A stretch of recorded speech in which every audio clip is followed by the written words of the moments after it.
to center me in stillness. This, by the way, doesn't mean that you're in a quiet room. You can be in a meeting at work and center yourself in stillness through your breath. But by being in this internal centeredness, I was in a better position to feel my own sense of expression, and that's what was missing in my initial efforts to integrate this process. I didn't have a good starting point for my practice of the heart virtues, and I was directing them outward to other people or events, and not myself first. Once I made that adjustment, it helped me to identify my essence and distinguish it from my mind system. Life essence is authentic in oneness and equality, and exclusively moves in nowness. The consciousness framework pivots between the past, present and future and operates in separation.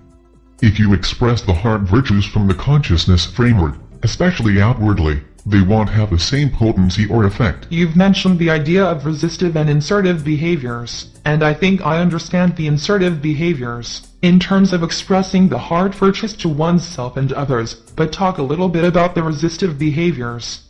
What are they, and how does that work? Again, you need to start from the point of distinguishing your life essence in the now. Center yourself in nowness through being still and breath aware. Initially this may take some time, but it happens quicker with practice. Thought patterns that connect you to separation need to be stopped. Behaviors, too. You can simply say, I've identified a behavior that supports separation in this world. Let's say I have believed that Muslims are less moral than atheists, and therefore less likely to get into heaven than someone who doesn't even believe in God. This is a belief or thought form that relates to separation.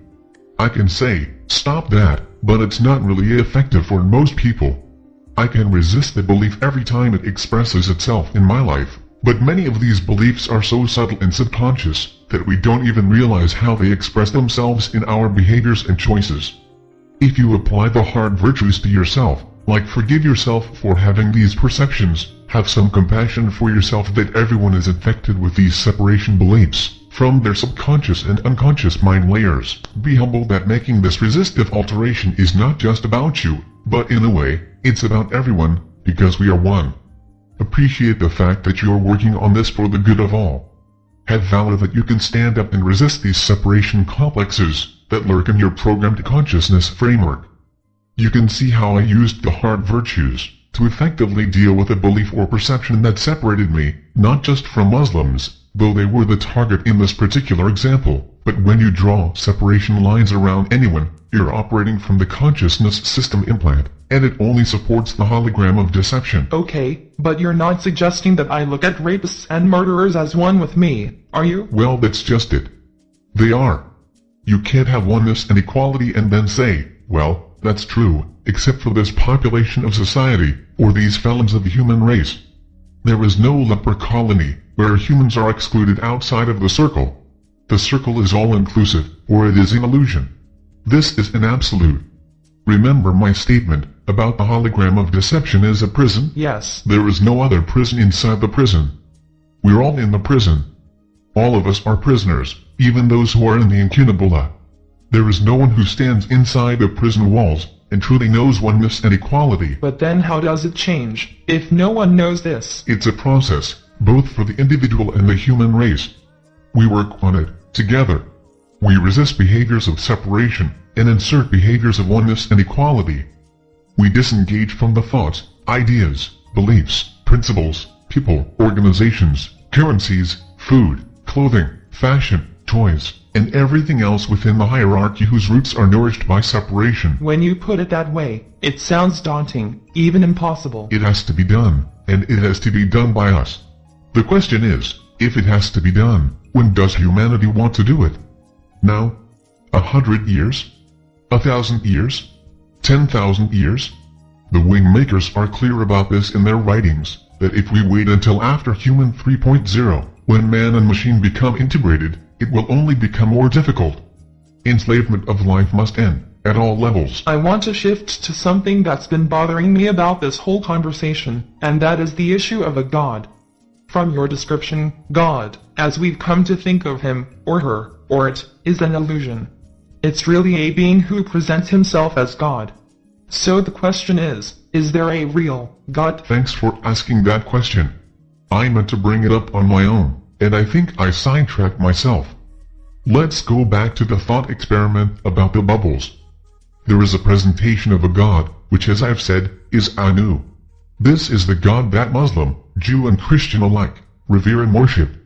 This is the god who desires to return and provide a clear supremacy over humankind, to direct humanity to a human 3.0, one-world transhumanist existence that would stretch into forever. As I've said, there's a life essence inside all beings, including the Anunnaki, and this life essence is infinite. If you understand infinite, then you understand it is outside of space-time. If a being is outside of space-time, it is not defined by polarities, like birth and death, creation and destruction, good and evil, and so forth. It is beholden to none of our vocabulary and concepts. Thus, when the WingMakers decided it was time for this information to become available on Earth, it was offered, in terms of its text, as a bridge. In other words, it was decelerated to our language constructs. And other forms of media, too, like the music and art. Yes, but in a different application. All of this information needed to be encoded in a way that would be acceptable to two sources of scrutiny. One was Anu and his hierarchy, the other, the individual. Which is why the material in this interview will only be released when certain conditions are met, and the WingMakers are reasonably satisfied that the information will not be taken down by the hierarchy or dismissed as a fairy tale by the individuals they are trying to reach. Now, when this deceleration occurred, they elected to release the information in phases. Phase 1 would be encoded in a way that would allow people to understand the world outside of the hologram of deception, but in a framework that's somewhat familiar, that's resonant with the evolving beliefs on the planet. Hence, the idea of first source, source intelligence, sovereign integral, human instrument. All of these concepts will be provided without contextual details, because if they were included, the information that I'm telling you tonight would be purged by the hierarchy. The entire event string would be taken down. The inception point of the portal and grand portal would have been mired in doubt. So, it will be dispensed in the manner it must. This is not in my control.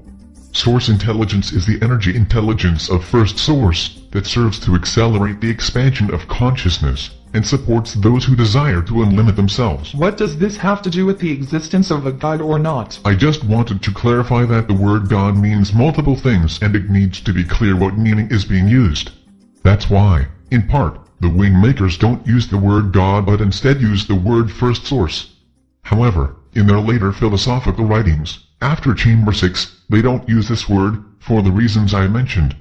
But these are very subtle intonations in their writings, as they try to weave their messages into our modern-day culture without being targeted by hierarchical censors. There are literally people who censor this information? There are people who censor and control information everywhere, in the media, the government, the military, the sciences, education, religion, everywhere. The hierarchy has a complete army of censors. The vast majority don't know who they really work for. They're just enforcing what they've been hired to enforce. It's just a job. But technology platforms exist primarily for censorship. Intelligence gathering enables NSA censorship and information control. It's their job to filter, control and manipulate information. The system of mass surveillance isn't deployed to protect the masses. It's to control them, to keep them inside the prison, from Anu's perspective, and controllable, from the elite perspective. You're not saying that the NSA cares about things like this, are you? Not in the sense of how God is defined, but it's through their surveillance platforms that those in the hierarchy are alerted to information that details critical aspects of their hologram of deception. That kind of information is fed upstream to those who do care. If that's the case, then whenever this gets released, it'll get censored. So what's the point? This is all about timing. If this gets released, it will be because the WingMakers have confidence that it will pass censorship. Something will have happened to enable it. I'm aware you haven't really answered my question yet on God, so I do want to come back to that. But with the internet these days, couldn't you just drop this whole information on the public at one time? It'd go out to a few thousand people and then they could put it out on other sites and it would just grow in geometrical progression. How could they hold it back or censor it? It would be modified. It's a complete set of information. Once it got out in that format, some would claim their version is the original and others would claim that their version was the original, and they might be as different as black and white in some areas. It only creates confusion, and once there's confusion, it's impossible to bring clarity. In intelligence circles, this is called reputation destruction. Think of it like this. You have a set of information that is targeted to specific beings that live everywhere on the planet. You wait until there is a communication system that can get to each of these beings. You have to make sure that the information is as pure as it can be, but still get past the censors, so you encode it and release it in phases. The first phase is released as a real event, to test the waters of reaction. The second phase is released with new content and modifications, emphasizing that it's a mythology. This is to reassure the censors. The third phase will get more involved in practices and behaviors, but without full context. The fourth phase will probably be the human portal. The fifth phase will probably be this interview. And the phases that follow will depend on how this interview is received.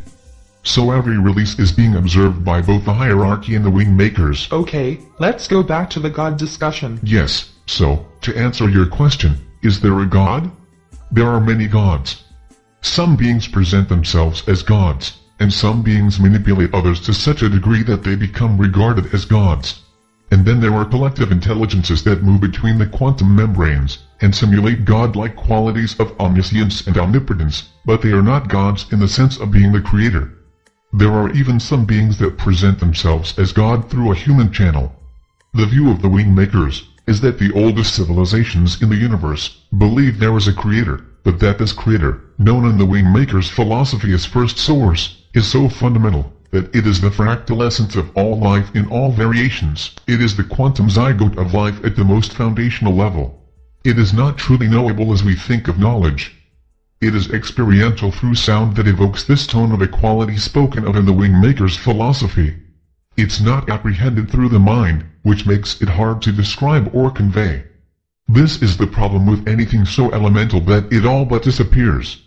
How do you convey it in such a way that it can hold a human being's attention? So there's a God, but it's unapproachable. Is that basically it? Yes, but I want to mention that the relationship is to a creator, not a God. The creator is in all life. God is more of a parent, and in religious circles, a father figure who is humanized to such a degree that we can pray to God to give us things, help us remove obstacles, crush our enemies and so on. Creator is aligned to oneness and equality, while God is aligned to separation and fear. First source is the creator of life, the manifest reality of all existence. The creator lives within life as the infinite spark that connects all life as equals in oneness. It is not here to be humanized. It cannot be humanized, or for that matter, reduced to any other life form or thing. The creator is the conjoining of all existence in the equality of oneness, and when that occurs, then God exists. When it does not, there is no God in existence, only a creator. It is really that simple. As it is said in various religious texts that God created man in his image or likeness. And provided you understand Anu as God, then this is a reasonably true statement.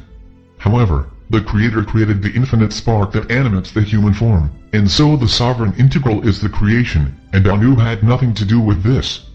He merely figured out a way to enslave it. The last thing I'll say about the concept of God is that it's used by religions to separate ourselves from responsibility. It allows us to say, I'm not responsible for poverty, or war, or child abuse. There is a God who is much higher than us. God created the world. He is in charge. If he allows war and poverty, who am I to bear responsibility? The wrongdoers will pay in hell, and the tormented will reign in heaven. So God, or the concept of God, releases us from responsibility. The Creator, on the other hand, is not this way, because we're all bound in oneness, and what happens to one happens to all, and therefore, we're all responsible for allowing separation to rule our behaviors. It's important to recognize the difference between the constructs of Creator and God, especially within the hologram of deception. After hearing all of this explanation, not just about God, Creator, but the whole interview tonight, why couldn't it have just been released as it is defined in this interview? Why even release the first phases if they lacked this context? I've tried to answer this already. Let me put it this way, but understand that this is speculation, so take it as such. There's no assurance that this will get released or stay released. That's one reason. There may be other individuals that need the earlier phase information because it bridges their current beliefs better than the later phase information.